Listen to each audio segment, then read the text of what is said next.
Hello, my name is Austin, and today I want to discuss a movement to end sub wages for people with disabilities. I think this is a very exciting development that's taking place right now.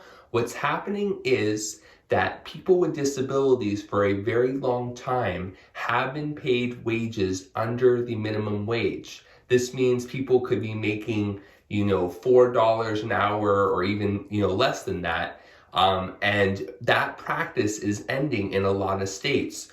Minnesota has just passed legislation to end sub minimum wages. In addition, other states like Colorado, Oregon, Washington, and Maryland are going to hopefully be passing legislation to end sub minimum wages too. In addition to this, I think it's really important to understand that a lot of people with disabilities have a hard time finding work. And when they do find a job, it's important that they be paid a fair wage equal to the wages of everybody else.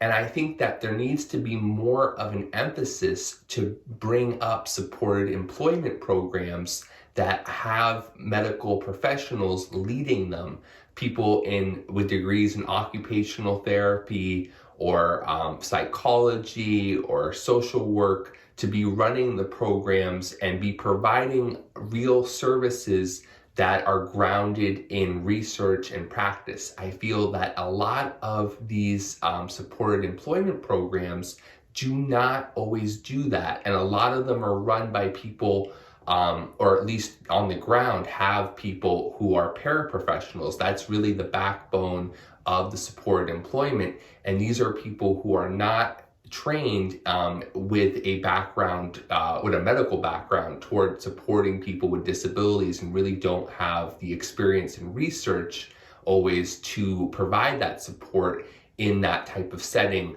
to make the employment successful.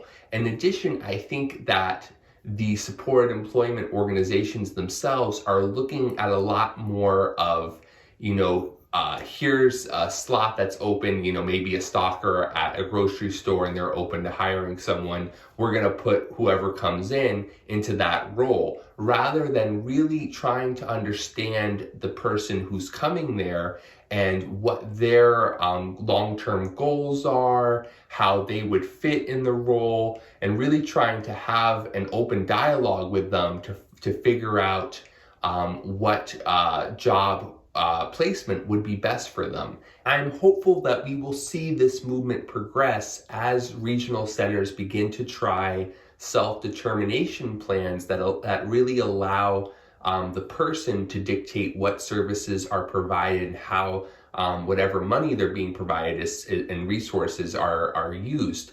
I think that these types of plans will hopefully lead to the support employment organizations really taking into account what the individual wants to do and what their long-term and goals are, and finding jobs that really are meaningful to them. Overall, I'm really happy that the sub minimum wages are being eliminated in these 8 states, and hopefully more states will begin to eliminate them as well. I think it's really important that people with disabilities are paid competitively, and at the very least paid whatever the standard minimum wage is. Thank you so much for watching. I look forward to catching you in the next episode.